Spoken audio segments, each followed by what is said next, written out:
Ceci est un avertissement pour tous ceux qui écoutent. Peu importe qui vous êtes, quelque chose peut mal tourner quand vous vous y attendez le moins. Cette histoire ne commence pas par un danger, mais par des gens vivant leur quotidien, faisant confiance à leur entourage lors de journées apparemment ordinaires. Ces histoires sont 100% vraies, et la plupart pensaient que rien n'allait de travers jusqu'à ce qu'il soit trop tard. Numéro 7. Sous les profondeurs de la Grande Bleue, une femme a disparu d'un bateau en pleine nuit, sans laisser aucune preuve. Sarm Eslop, une Britannique originaire de Southampton, profitait de la vie avec son compagnon Ryan Bain du Michigan. Tous deux partageaient un amour pour la mer qu'ils parcouraient ensemble sur le catamaran de Bain nommé Siren Song. Au cours des dernières semaines de l'hiver 2021, le couple passait du temps dans les îles Vierges américaines, un territoire d'outre-mer situé dans les Caraïbes. Sarm et Bain se sont rencontrés sur Tinder l'an dernier et se sont tout de suite bien entendus. Sarm, ex-hôtesse de l'air, a quitté son emploi pour aider Bain dans son entreprise de yachts de luxe. Le 7 mars 2021, Ryan et Sarm ont amarré à Cruise Bay, puis sont allés à terre pour se divertir en ville. Des témoins ont déclaré que le couple semblait calme, rien à suspecter, aucune tension ni même le moindre problème. Après avoir dîné et pris un verre dans un restaurant du port, le couple est retourné à son bateau vers 20h45. Un couvre-feu était toujours en vigueur sur l'île en raison des restrictions sanitaires et de sécurité à l'époque. Selon Bain, lui et Sarm étaient au lit et endormis à 23h. Mais lorsque Bain s'est réveillé 3 heures plus tard, Sarm était introuvable. Il a fouillé le bateau, mais elle n'était pas à bord. Profondément inquiet, Bain a pris l'annexe pour retourner sur l'île et a signalé sa disparition à la police. Cependant, la police a conseillé à Bain de contacter les gardes-côtes et il est retourné sur le bateau. Selon les rapports, les gardes-côtes n'ont été contactés qu'autour de 11 heures avec un délai de 9 heures. Une recherche des eaux environnantes et du littoral à l'aide de drones, de personnes au sol et de bateaux n'a trouvé aucune trace de Sarm.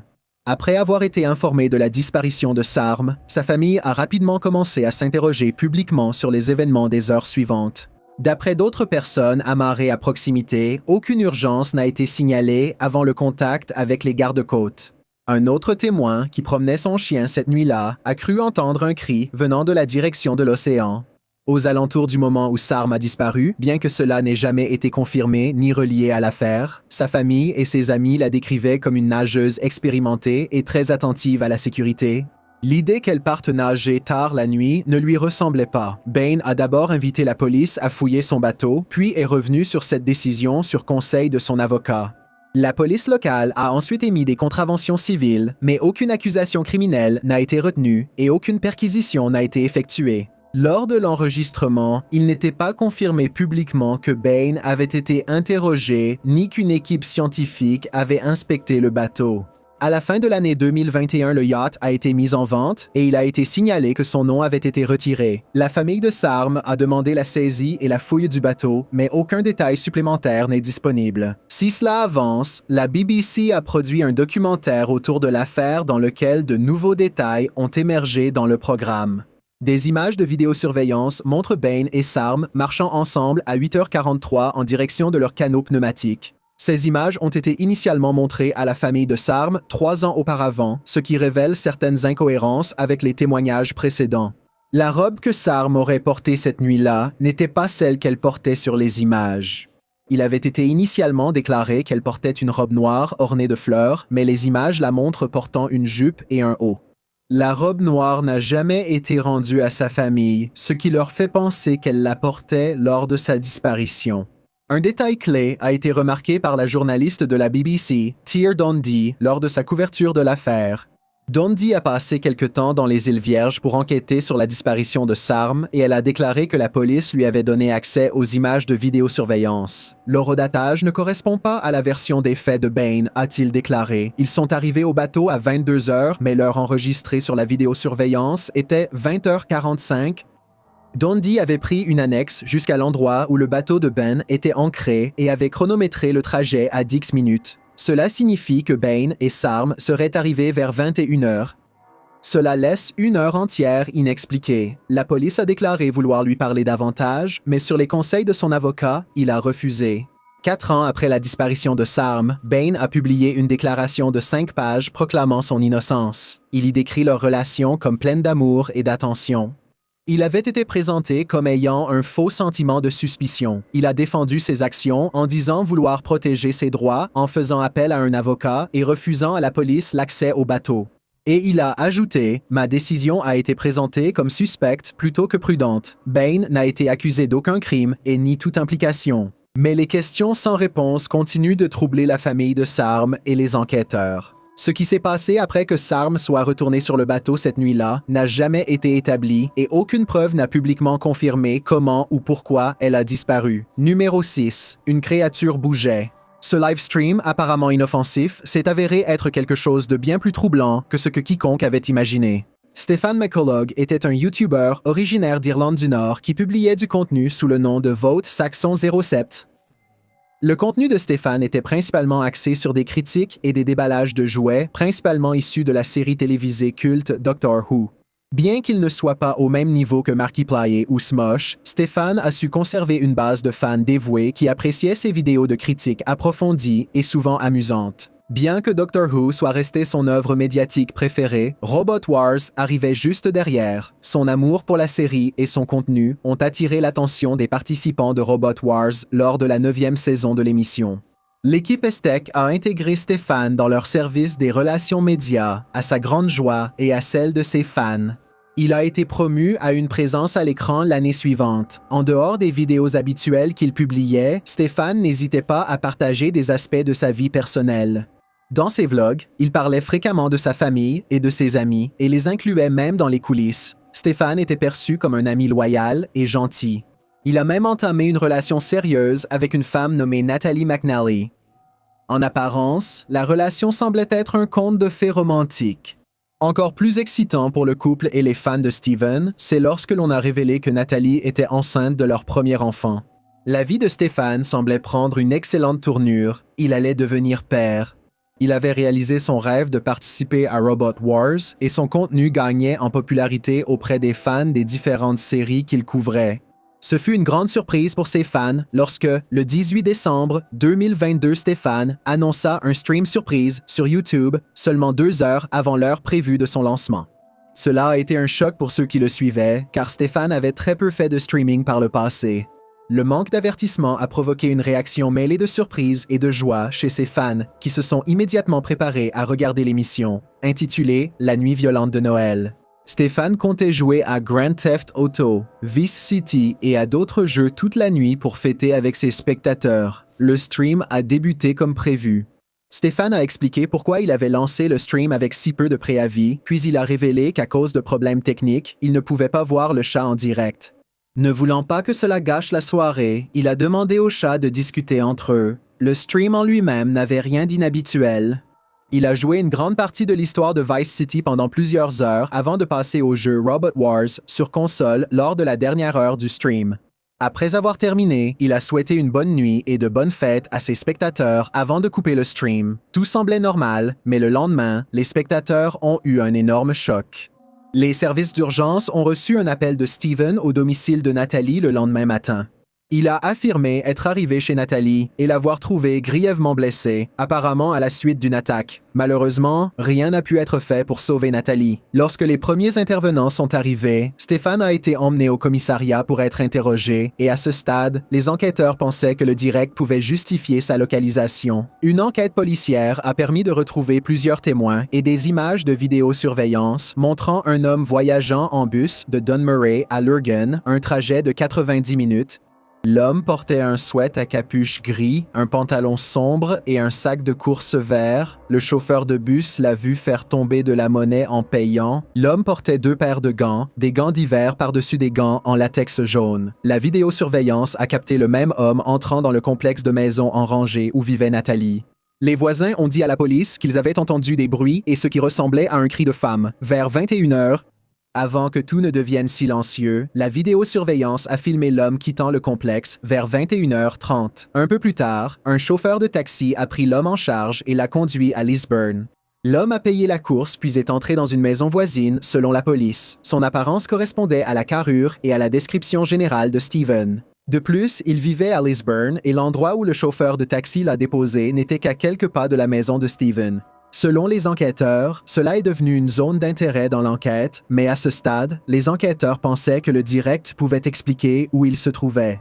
Décidant d'aller plus loin, les détectives ont accédé à l'ordinateur de Steven en fouillant les fichiers. La police affirme que le direct avait été préenregistré en utilisant des compétences techniques d'enquête. Les enquêteurs disent avoir récupéré un fichier supprimé qui contiendrait, selon eux, une version préenregistrée du direct. La police a également fouillé le téléphone de Steven et a trouvé un enregistrement des parents de Nathalie réalisé à leur insu.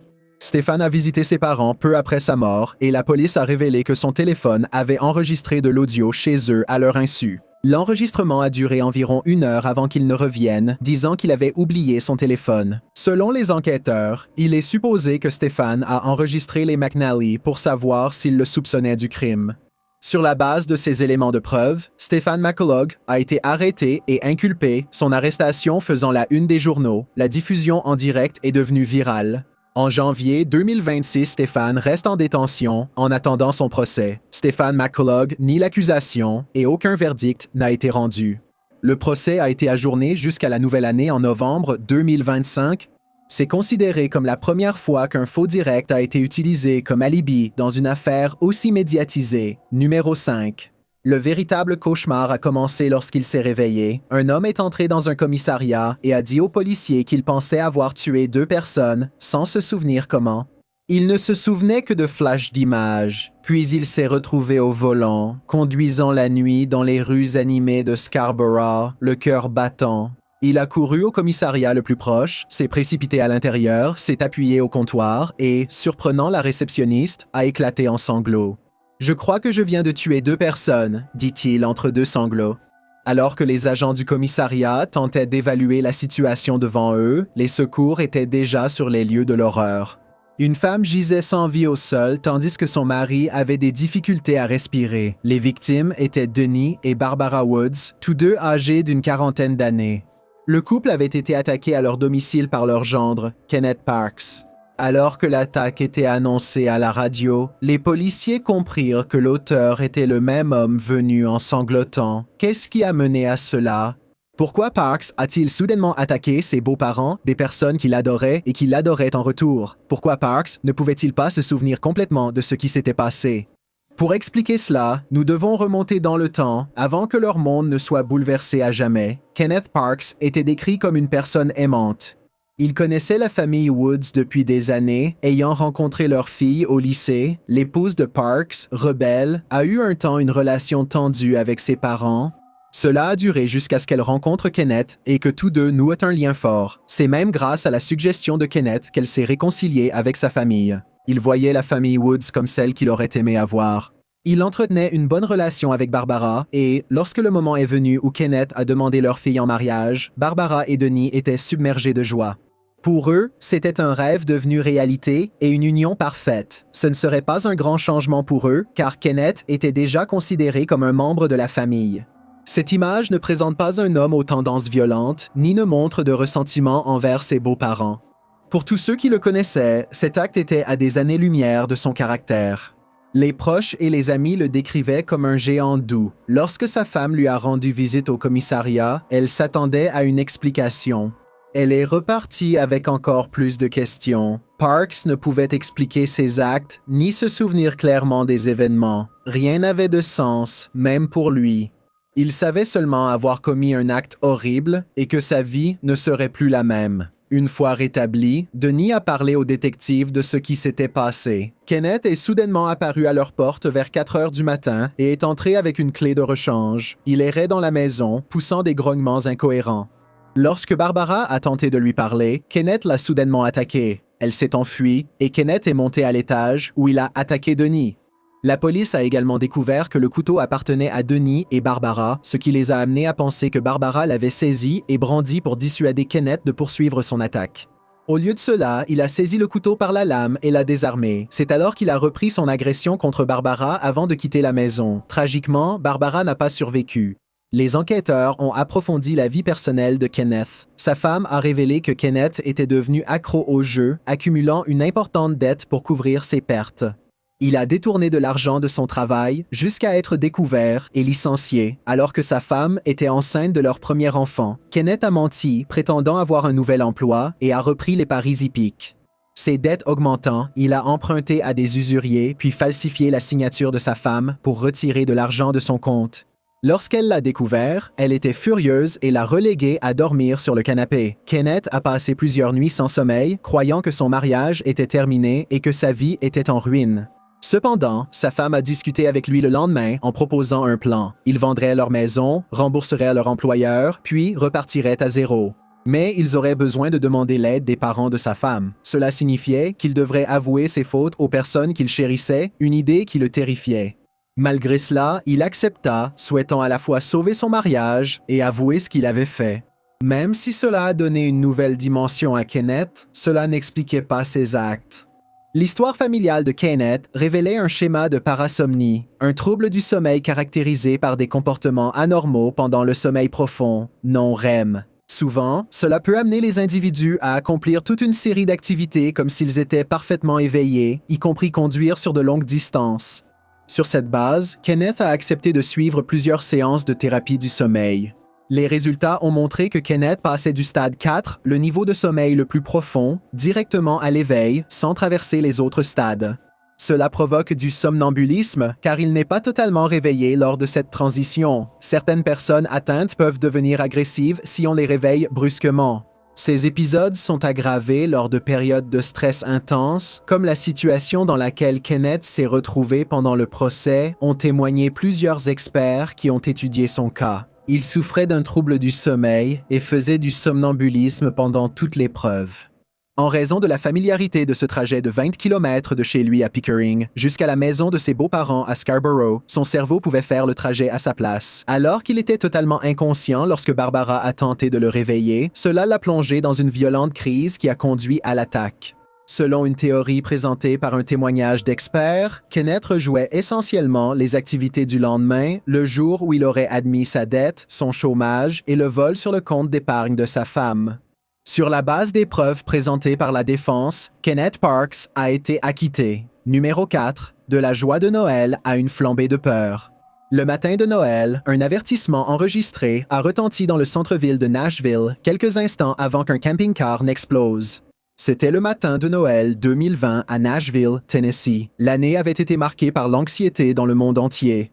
Les habitants de Nashville dormaient profondément quand les cloches sonnaient 5 heures. Au lieu d'entendre des grelots ou des réveils, les habitants de la 2e avenue se sont réveillés au son d'un haut-parleur. Alors que les derniers instants de sommeil s'estompaient lentement, les habitants ont entendu une voix résonner dans la rue. « Restez à l'écart de ce véhicule », disait-elle. « N'approchez pas de ce véhicule. Votre objectif principal est d'évacuer ces bâtiments immédiatement. » Les agents, alertés par des coups de feu, ont aussi entendu les messages inquiétants du haut-parleur.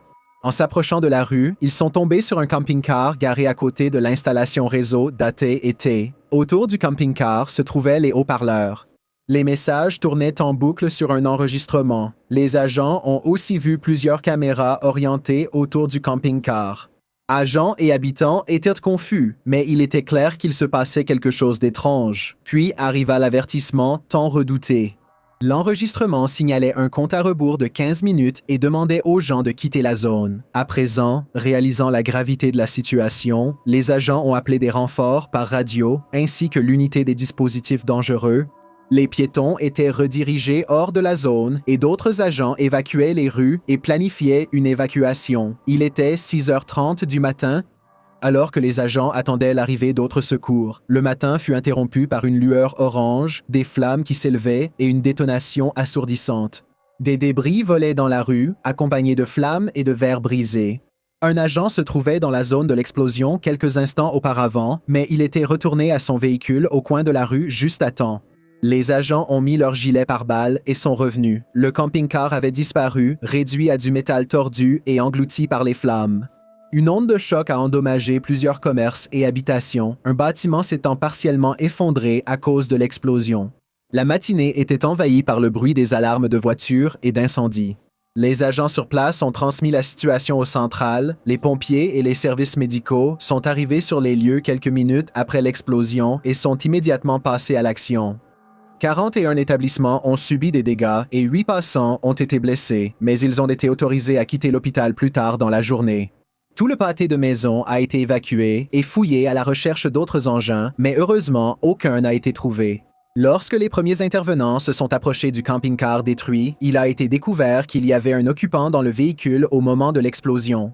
Des agents du bureau du FBI de Memphis ont été dépêchés sur les lieux et l'on a d'abord cru qu'il s'agissait d'un acte terroriste. Ils ont été rejoints par des enquêteurs de l'ATF et de l'État afin de déterminer le type d'engin utilisé lors de l'explosion et les éventuels motifs derrière cet acte de dévastation. Au fil des semaines, et alors que les habitants retournaient chez eux dans la région, un portrait de l'identité de l'auteur commençait à se dessiner. Le corps retrouvé dans les décombres a été identifié comme étant celui d'Anthony Quinn Warner, un homme d'âge moyen né à Nashville, lors de l'enquête sur l'histoire de Warner. On pensait au départ qu'il n'était pas connu de la police, cependant, des recherches supplémentaires ont révélé qu'un voisin avait signalé Warner à la police en août 2019. La police n'a pas réussi à contacter Warner, mais une équipe de surveillance a été postée autour de sa maison. Cela n'a fourni aucune preuve définitive et l'affaire a été classée. Warner était décrit comme un homme qui restait principalement à l'écart, ses voisins disant qu'il était calme mais globalement sympathique. Il saluait ses voisins lorsqu'ils lui disaient bonjour en passant, mais à part cela, il menait une vie recluse. Une perquisition au domicile de Warner a révélé plusieurs caméras de surveillance surplombant l'allée de son jardin où des témoins ont déclaré qu'il garait son camping-car. Ils ont également affirmé que le camping-car était resté sur sa propriété pendant des années. Dans les semaines précédant l'incident, Warner a quitté son emploi et a commencé à donner des objets, y compris sa voiture. Il a vendu son duplex à une femme de Los Angeles pour $0. Selon la personne à qui la voiture a été donnée, Warner lui a dit qu'il avait un cancer, mais il reste à confirmer s'il en avait réellement un. Les enquêteurs ont déclaré n'avoir trouvé aucune preuve de motif politique ou idéologique et ont conclu que Warner avait agi seul. Les autorités ont indiqué que les preuves montrent que ces actes étaient dus à un stress personnel croissant en 2020.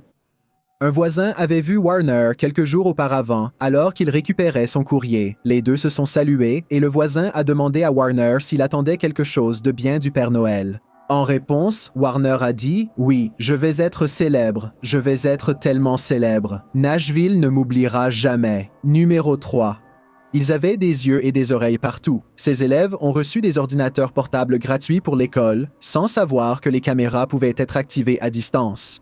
Le district scolaire de Lower Marion se trouve à Philadelphie et comptait environ 2300 élèves inscrits pendant l'année scolaire 2009-2010.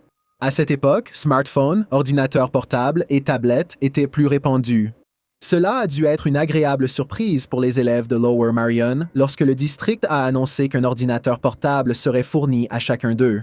Selon le surintendant Christophe McGinley, la raison en était de faire évoluer l'apprentissage vers un environnement d'apprentissage mobile du 21e siècle, je cite. Les ordinateurs portables étaient soumis à des règles, dont l'interdiction de jouer à des jeux vidéo ou d'y mener des activités illégales. Le premier indice qu'il se passait quelque chose d'étrange est apparu lorsque Blake Robbins, âgé de 15 ans, a été convoqué dans le bureau du principal le 11 novembre 2009. Lorsqu'il est arrivé, il a immédiatement été bombardé d'accusations selon lesquelles il possédait, voire trafiquait, des substances illicites. Robbins était surpris et confus, puis on lui a montré une photo censée le montrer avec les objets illégaux, ce qui l'a rendu encore plus perplexe. La photo était bien de lui, mais elle n'avait pas été prise par une autre personne. Elle avait été prise depuis l'ordinateur portable fourni par son école et depuis l'intérieur de sa chambre. Robbins n'avait pas pris les photos lui-même. Les responsables de l'école ont refusé de dire d'où ils avaient obtenu les photos. Les parents de Robbins étaient inquiets et furieux. Ils ont engagé un avocat et ont poursuivi le district scolaire sous ordonnance du tribunal. Le district a dû rendre toutes les photos de Robbins prises sur son ordinateur portable. À la surprise générale, il y avait environ 400 images de Robin prises automatiquement au fil du temps, y compris certaines où il dormait.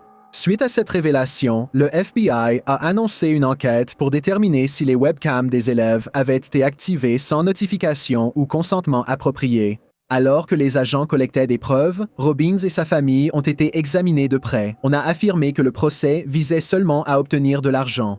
Il semblait que les choses n'allaient pas bien pour le dossier de Robbins, puis le FBI a commencé à révéler ses conclusions.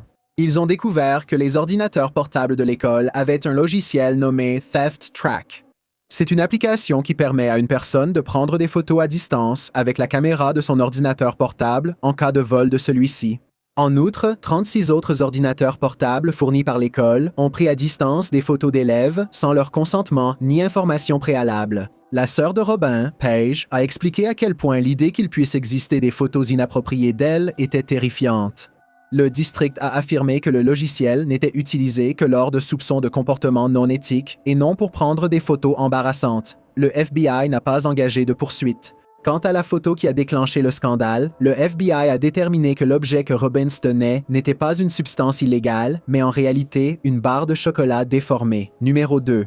Il marche la tête haute, mais à quel prix? Un homme est devenu un héros populaire national après que sa femme a été assassinée. Buford Pusser est né et a grandi à Adamsville, dans le Tennessee. Le père de Buford était le chef de la police de la ville, et pour perpétuer la tradition familiale, Buford a rejoint le bureau du shérif en tant qu'officier. En 1964, Buford s'est présenté au poste de shérif contre le titulaire James Dickey. Cependant, James est décédé dans un accident de voiture, et ainsi Buford a été élu. Il s'est rapidement forgé une réputation d'homme dur contre le crime et d'une attitude sans compromis. On disait qu'il détruisait personnellement les tables de jeu illégales avec une pioche. Rien qu'en 1965, Buford a fermé 87 alambics de moonshine dans le comté. Cela lui a valu de nombreux ennemis dans le milieu criminel et plusieurs tentatives d'assassinat. En novembre 1964, il a été pris en embuscade par des membres de gang et poignardé à 7 reprises, mais il a pu reprendre le travail peu de temps après. L'homme, considéré comme son ennemi juré, s'appelait Kirksey. Nix, le chef de la Dixie Mafia, Buford, avait fermé plusieurs de ses opérations et on pense que Nix est derrière plusieurs tentatives d'assassinat contre Buford.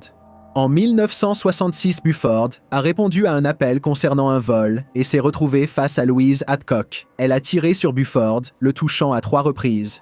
Malgré ses blessures, Buford a riposté et a mortellement blessé Louise. En plus de son rôle de shérif, Buford était aussi un homme de famille.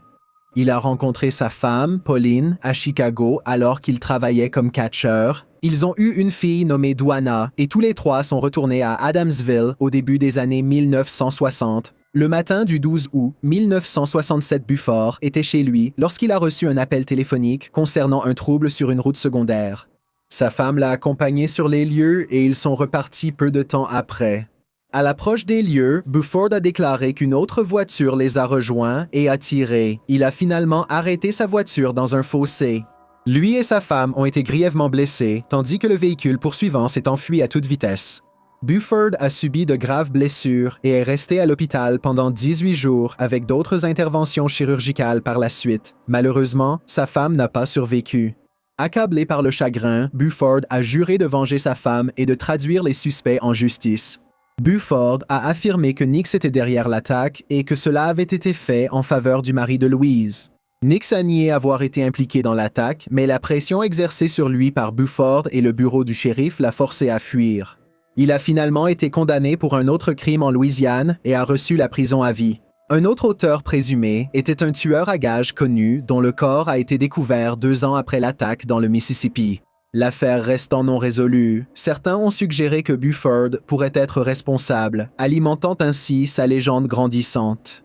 Même s'il n'a pas pleinement assouvi sa vengeance, l'histoire de Buford a attiré l'attention des producteurs de cinéma.